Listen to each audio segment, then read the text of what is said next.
Hello good morning students. I hope so कि आप सबकी हेल्थ सही होगी। देखिए आज हम क्लास 8th के साइंस का चैप्टर फर्स्ट स्टार्ट करते हैं। ऑनलाइन क्लासेस आज से हमारी स्टार्ट है।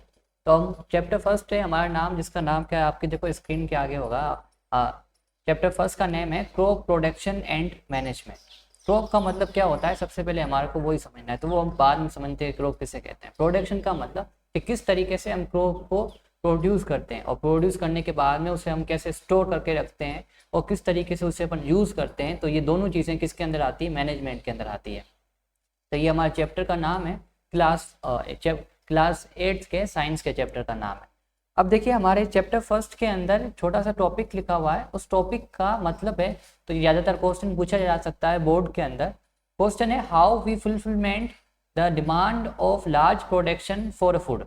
अब देखिए हमारी इंडिया की पॉपुलेशन कितनी है, 130 करोड़ पॉपुलेशन है, और उसके हिसाब से हमारे को क्या करना पड़ेगा, फूड की भी प्रोडक्शन उसी अमाउंट में करनी पड़ेगी, ताकि जो भी इंसान है, जो भी पॉपुलेशन या जो भी लोग हमारे इंडिया के अंदर रहते हैं, उनको सफिशिएंट अमाउंट के अंदर खाना मिल सके। इन द केस अगर उनको सफिशिएंट अमाउंट के अंदर खाना ना मिला तो क्या हो सकता है, तो अलग अलग देखो चीज़ें हो सकती है। जैसे अगर खाना ना मिलने की वजह से देखो लोग एक दूसरे के अंदर मतलब लड़ाई झगड़े भी हो सकते हैं, लूट मार भी हो सकती है, उनको डिजीज़ भी हो सकती है, और अलग अलग हमारे को प्रॉब्लम फेस करने पड़ सकते हैं। तो अभी हमारी गवर्नमेंट क्या करती है, गवर्नमेंट बेसिकली हमेशा इस चीज़ का ध्यान रखती है कि हम जितनी इंडिया को रिक्वायरमेंट होती है पर ईयर फूड की, उतना ही फूड प्रोड्यूस किया जाए इंडिया के अंदर। अब हमारे इंडिया के पास इतनी लैंड है कि हम किस तरीके से प्रोड्यूस करेंगे। अब देखो ये तो गवर्नमेंट कर नहीं सकती, गवर्नमेंट सिर्फ उसका मैनेजमेंट का ध्यान रखती है। फिर ये वाली पूरी की पूरी ड्यूटी आ जाती है साइंटिस्ट के ऊपर, जो हमारे रिसर्चर्स होते हैं उनके ऊपर आती है। तो फिर वो किस तरीके से, वो बेसिकली इस तरीके से आइडियाज़ या इस तरीके से मेथड्स बनाते हैं जिस वजह से हमारी फूड की प्रोडक्शन बहुत ही ज़्यादा लार्ज स्केल के ऊपर हो और उसके हम प्रॉपर मैनेजमेंट कर सके, तभी जाकर क्या होती है, हमारी पूरी डिमांड अच्छे तरीके से हो पाती है। तो हम सिंपली ये कह सकते हैं, क्वेश्चन का मतलब क्या था, क्वेश्चन ये कह रहा था कि हम किस तरीके से हमारे पूरे इंडिया के अंदर फूड की डिमांड को मैनेज कर सकते हैं या किस तरीके से अपन प्रोड्यूस करते हैं। तो हम दो वे के अंदर हम हमारे फूड के प्रॉब्लम्स को फेस कर सकते हैं। सबसे पहला देखो हमारे आंसर के अंदर है, देखो आंसर के अंदर क्या लिखा हुआ है, food has to be produced on a large scale, their regular production, proper management and distribution is necessary. अब इस चीज़ को हम कैसे फेस कर सकते हैं, इसका मतलब ये है आंसर का कि हमारे को सबसे पहले फूड, ऐसे जो भी क्रॉप्स या ऐसे जो भी प्लांट जिनों से हमारे को फूड मिलता है, उन फूड को एक सबसे पहले तो देखो हमारे फर्स्ट पॉइंट ये है कि हम उनको बहुत ज़्यादा बड़ी स्केल के ऊपर जितना हो सकता है उतनी ज़्यादा एरिया के अंदर हम उन्हें कल्टीवेट करें, उनको हम ग्रो करवाएं। ग्रो करवाने के बाद में उनकी हम प्रॉपर मैनेजमेंट करें, और अगर हमारे पास बहुत ही ज़्यादा अमाउंट के अंदर है तो हम इस चीज़ का ध्यान रखें कि वो फूड पूरे इंडिया के अंदर अच्छे तरीके से डिस्ट्रीब्यूट हो सके। तो ये सारी चीज़ें हमारे को मैनेज करनी रखती है कि सबसे पहले जैसे सपोज करो एक एरिया है, एक हेक्टर एरिया है, उसके अंदर मैंने वीट या जैसे अब गेहूँ कहते हैं हमने वो ग्रो करवा दी। तो सबसे पहले हमारे को ज़्यादा से ज़्यादा एरिया के अंदर क्या करवाना है, गेहूँ को ग्रो करवाना है। जब हमारी गेहूँ अच्छे तरीके से पक जाएगी तो पकने के बाद में काटना है, काटने के बाद में उन्हें अच्छे तरीके से किसी स्टोरेज या वेयर हाउस के अंदर रखना है। ये इस चीज़ को हम क्या कहते हैं, मैनेजमेंट कहते हैं। फिर जिस राज्य को या जिन लोगों को गेहूं की ज़रूरत है, जहाँ पर गेहूं की कमी है, उनको डिस्ट्रीब्यूट करना ताकि वो अच्छे तरीके से खाना खा सके। तो ये 3 पॉइंट्स होती है, इन 3 पॉइंट्स हम क्या कर सकते हैं, हमारी फूड की प्रोडक्शन को मैनेज करके रख सकते हैं। और एक और पॉइंट देखो हमारी बुक के अंदर लिखी हुई है कि agriculture was started 10,000 year ago. हमारी जो एग्रीकल्चर का प्रोसीजर है ये 10,000 साल पहले स्टार्ट हुआ है। ये माना जाता है कि जो एग्रीकल्चर है वो वुमन से ही स्टार्ट हुई है। किस तरीके से कि जैसे पहले के ज़माने के अंदर देखो लोग हम इतने लिटरेट या हमारे पास इतनी समझ तो थी नहीं, तो फिर जो वुमन होती थी अगर वो घर पे बैठी होती थी आफ्टर देयर, जब उनका बेबी डेवलप होता था डिलीवरी के बाद में, तो घर पे बैठी होती थी या किसी पेड़ के नीचे बैठी होती थी। अब पेड़ देखो, पेड़ के ऊपर क्या लगते हैं, सीड्स लगते हैं। तो जैसे सपोज करो एक इंसान पेड़ के नीचे बैठा हुआ हो 5-10 दिन से या 6 दिन से, कोई एक सीड पेड़ से गिरे और नीचे मिट्टी के अंदर उसका मिट्टी के अंदर साथ क्या हो जाए, मिल जाए। तो जहाँ पर सीड गिरा है देखो, अगर वो मिट्टी के अंदर वो घुस जाता है या अपन उसे सोइल के अंदर ग्रो करवा देते हैं, तो कुछ टाइम के बाद देखो उससे न्यू प्लांट ग्रो हो जाएगा। फिर वुमन को ये पता लगा कि कुछ दिनों तो पहले तो क्या हुआ था, जिस पेड़ के नीचे मैं बैठी थी वहाँ से कुछ सीड्स नीचे पेड़ के नीचे गिरे। जब वो सोइल के कांटेक्ट में आए तब उनसे क्या हो गया, एक न्यू प्लांट कल्टीवेटेड हो गया।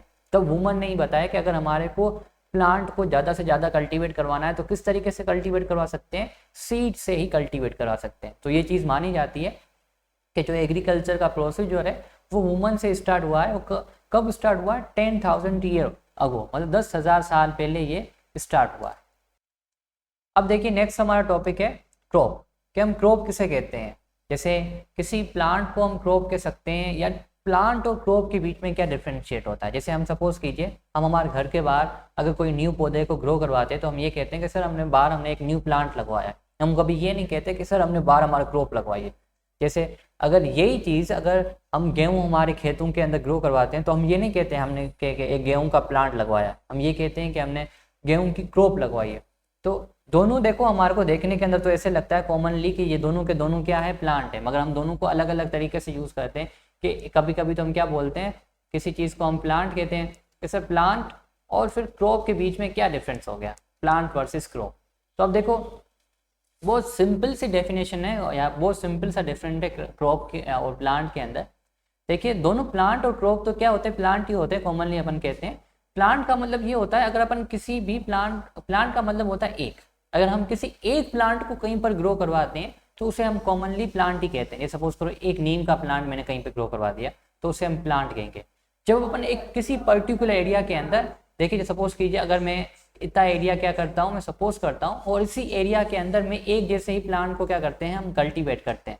तो अगर एक ही एरिया के अंदर हम एक जैसे ही प्लांट को कल्टीवेट करते हैं, जो ये डॉटेड लाइन से किसको रिप्रेजेंट करती है, प्लांट को, और सारे के सारे प्लांट कैसे होने चाहिए, एक ही होने चाहिए। जैसे अपन ने गेहूं की है, वीट को ग्रो किया तो सारे के सारे कैसे होने चाहिए, सारे के सारी वीट ही प्लांट होनी चाहिए।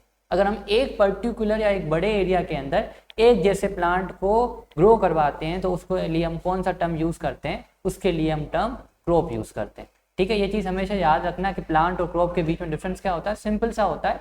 अगर अपन किसी एक प्लांट को ग्रो करवाते हैं तो उसे अपन प्लांट कहते हैं। जब अपन एक जैसे प्लांट बहुत ज़्यादा अमाउंट के अंदर या बहुत ज़्यादा एरिया के अंदर ग्रो करवाते हैं तो उसे हम क्या कहते हैं, क्रॉप कहते हैं। अब देखिए क्रॉप्स के अलग अलग टाइप्स है, जैसे हम क्रॉप्स को अलग अलग कैटेगरीज के अंदर हम डाल सकते हैं और अलग अलग हिसाब से, मगर हमने क्रॉप को बेसिकली यहाँ पर डिफाइन किया है on the basis off season.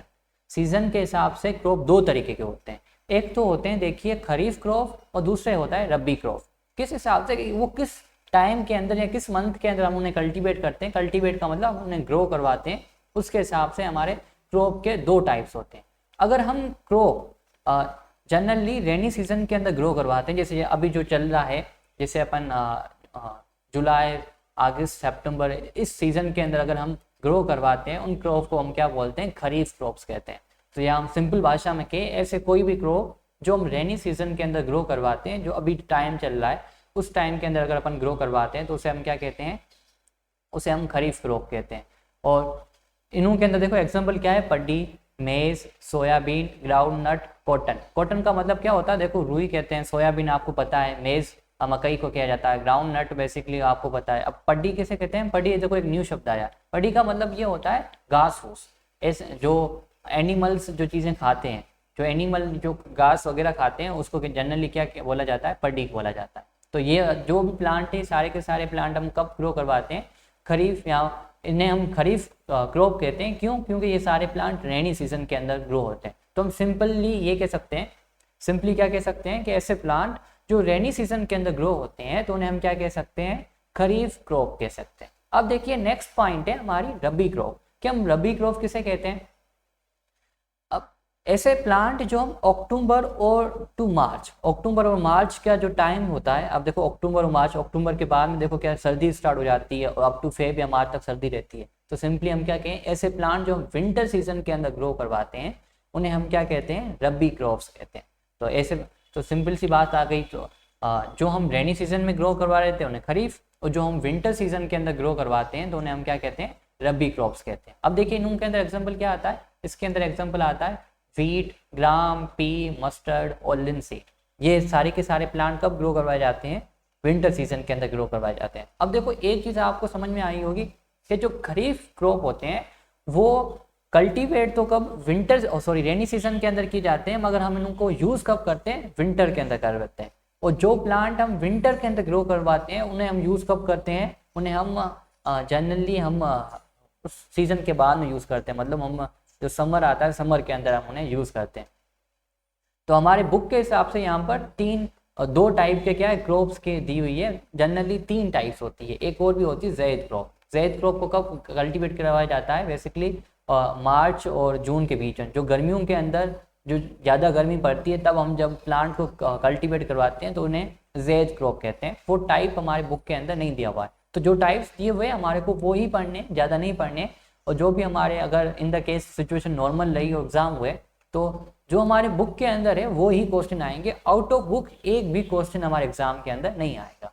तो ये चीज़ आपको याद रखनी है। देखिए आपने 7th क्लास के अंदर अलग तरीके से पढ़ा होगा, मगर अभी 8th क्लास के अंदर हमारे को अलग तरीके से पढ़ना पड़ेगा। जैसे 7th क्लास के अंदर तो हम क्या करते थे, हम चैप्टर के लास्ट वाले क्वेश्चन आंसर अटेम्प्ट करते थे, पूरा चैप्टर समझते थे। मगर यहाँ पर हमारे को पूरे चैप्टर समझना है तो पूरे चैप्टर का ही इस तरीके से हम नोट्स बनाकर उन्हें लर्न करने हैं। क्यों? क्योंकि यहाँ पर बीच बीच के अंदर चैप्टर के बीच में क्वेश्चन पूछे जाते हैं, इसी वजह से। Thank you. ये हमारा फर्स्ट पार्ट है क्लास 8 के साइंस का, और नेक्स्ट पार्ट हम कल कंटिन्यू करेंगे। और जो भी है वो सारी चीज़ें आप कॉपी के अंदर नोट कीजिए और लर्न भी कीजिएगा। अगर आपको अच्छे तरीके से ये नहीं दिखाई दे जा रहे हैं तो चैप्टर कंप्लीट करने के बाद में ये जो PDF है वो आपकी भेजी जाएगी, उसे आप नोट कर लीजिएगा। और जब भी चैप्टर कंप्लीट होगा उसके बाद में आपको स्कूल के अंदर आकर चैप्टर दिखाना पड़ेगा, कॉपी नोटबुक दिखानी पड़ेगी। Goodbye students.